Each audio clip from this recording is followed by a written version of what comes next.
Assalamualaikum warahmatullahi taala wabarakatuh. Saya Cikgu Huda akan mengajar murid-murid kelas 6 Muslim Sains tahun 6. Okey, kita terus kepada kemahiran saintifik unit 1. Okey, pada muka surat pertama, awak boleh rujuk buku teks masing-masing. Amir, lihat, banyaknya belon udara. Ada yang terbang tinggi dan ada yang terbang rendah. Mengapakah belon udara panas terbang tak sama tinggi? Tanya Amir. Persoalan di atas dapat diselesaikan melalui penyiasatan yang melibatkan kemahiran saintifik. Okey, pada muka surat 2 dan 3 adalah kemahiran proses sains yang dapat membantu menyelesaikan persoalan Amir dan keluarganya. Mari kita bina belon udara kecil untuk mengkaji faktor yang mempengaruhi tempoh masa belon udara kecil terbang. Okey, untuk muka surat 2 dan 3 kita tak buat lagi. Kenapa kita tak buat? Sebab kita melalui kekangan-kekangan terutama COVID-19, kita tidak dapat belajar secara bersemu. Pada muka surat 4 dan 5 menyatakan tentang eksperimen 1 saiz belon udara kecil. Kat sini adalah langkah-langkah membuat eksperimen. Sekiranya kita ada masa, insya-Allah kita akan buat belon udara kecil ni. Tapi teacher tak janjilah.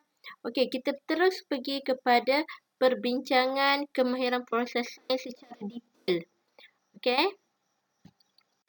Sekumpulan murid 6 tekun telah menjalankan penyiasatan untuk mengenal pasti sama ada saiz belon udara mempengaruhi masa penerbangan belon udara. Belon udara yang disediakan adalah seperti berikut. Jawab soalan penyiasatan di atas. Okey, kat sini perhatikan, kita akan bincang soalan berdasarkan apa yang awak lihat kat gambar rajah ni. Okey? Okey, sekarang ni awak dah baca, dah faham soalan ataupun eksperimen yang telah dijalankan dan telah dicatat pemerhatiannya. Belon udara A masa penerbangan 12 minit, B 9 minit, C 6 minit. Okey, sebelum kita membuat eksperimen, kita akan menentukan 3 perkara iaitu pemboleh ubah manipulasi, pemboleh ubah bergerak balas, pemboleh ubah dimalarkan. Yang pertama, kita melihat apa yang kita ubah. Apa yang kita ubah? Kita sendiri ubah sebelum eksperimen dijalankan. Sekarang kita nampak saiz belon udara. Ada yang besar, sederhana dan kecil. Apa yang kita nak tahu? Kita nak tahu apa? Masa penerbangan. Sekarang ni hasil eksperimen itu adalah pemboleh ubah bergerak balas. Masa penerbangan yang kita nak tahu. Kalau kita tak buat eksperimen, kita tak tahu masa penerbangannya. Yang kecil berapa, sederhana berapa, besar berapa. Okey. Untuk pemboleh ubah dimalarkan adalah benda ataupun perkara yang kita tetapkan dalam satu-satu eksperimen. Contoh kat sini adalah saiz lilin. Masa kita bakar lilin tu, untuk udara panas terhasil di dalam belon udara, saiz lilin mestilah sama ketiga-tiga belon ni. Tak ada A, dia besar aku nak buat besar. B kecil, nak buat kecil. Tak boleh macam tu. Okey, yang seterusnya adalah jenis belon udara. Kalau buat dengan kertas, ketiga-tiga belon udara mestilah menggunakan kertas. Sekiranya menggunakan plastik atau material lain, mestilah sama. Okey. Okey. Apabila kita membuat eksperimen, kita perlu kemahiran proses sains. Kita mempunyai beberapa kemahiran proses sains. Kat sini teacher bagi contoh 3 dekat slide awak. Paparan skrin ni ada 3. Okey, yang pertama adalah pemerhatian. Pemerhatian adalah satu proses macam mana kita perhatikan, kita dapat maklumat melalui apa yang kita lihat, apa yang kita rasa, apa yang kita dengar, apa yang kita hidu dan apa yang kita sentuh. Okey, kat sini kita boleh perhatikan bahawa balon udara A yang bersaiz besar mempunyai masa penerbangan paling lama berbanding balon udara sederhana dan kecil. Itu yang dapat kita perhatikan. Ini dipanggil pemerhatian. Yang kedua adalah berkomunikasi. Berkomunikasi adalah bagaimana data itu dipersembahkan. Ada banyak kaedah data dipersembahkan. Contoh melalui tulisan seperti jadual yang kita tengok kat sini ni. Selain jadual adalah verbal. Verbal tu secara lisan dan yang ketiga adalah secara grafik. Mungkin secara lukisan dan sebagainya lah. Okey, tapi berbalik kepada eksperimen kita ni, laporan eksperimen kita ni, dia menggunakan jadual untuk berkomunikasi. Sekiranya awak mari tengok. Oh, awak tak ada masa eksperimen tu. Tapi awak mari tengok. Oh, A lebih lama. C, dia kecil. Sebab itulah dia kejap. Maksudnya awak dah boleh tahu balon udara mana walaupun yang masa penerbangannya lebih lama walaupun awak tiada masa eksperimen dijalankan. Okey. Seterusnya membuat hipotesis.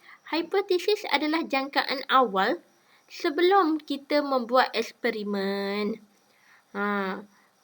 Contohnya siapa 5 Muslim. Teacher tak kenal. Teacher kenal. 6 Muslim. Darwish kot. Ada kot nama Darwish. Darwish bagi tahu jika saiz balon semakin berkurang, maka masa penerbangan semakin berkurang. Tapi Ali pula cakap jika saiz balon semakin bertambah, maka masa penerbangan semakin bertambah. Sebenarnya kedua-dua tu betul. Sebab satu berkata jika saiz balon semakin bertambah, maka masa penerbangan semakin bertambah. Jika saiz balon berkurang, maka masa penerbangan semakin berkurang. Okey, seterusnya mengukur menggunakan nombor. Okey, dalam eksperimen ini, kita menggunakan jam randik untuk mengukur masa. Masa apa? Masa penerbangan balon udara. Okey, kemahiran yang seterusnya adalah kemahiran meramal. Ramalkan, teacher bagi contoh. Ramalkan jika saiz balon lebih besar. Sekarang ni awak nak macam mana? Awak tengok dekat maklumat tu, yang paling besar 12 minit. Tapi dia soalan suruh ramalkan saiz balon sekiranya lebih besar. Okey, macam mana? Okey, jadi kita boleh jangkakan bahawa masa penerbangan saiz balon yang lebih besar itu akan lebih daripada 12 minit. Mungkin 13, 14, 15, 16 dan seterusnya. Itu adalah ramalan. Okey, kita pergi kepada mentafsir data. Mentafsir data ini adalah macam mana kita membuat penerangan tentang data. Contohnya kat sini report yang diberi, laporan yang diberi dalam bentuk jadual. Sekiranya kita tiada masa eksperimen dijalankan, tetapi kita dapat mengetahui maklumat-maklumat, laporan-laporan eksperimen melalui data yang dipamerkan. Okey, Last sekali adalah kemahiran membuat kesimpulan. Apabila awak semua dah siap buat eksperimen, bincang semua, apa yang boleh kita simpulkan adalah semakin bertambah saiz belon udara, semakin bertambah masa penerbangan.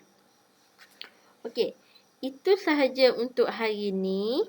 Teacher bagi penerangan tentang kemahiran proses sains. Okey.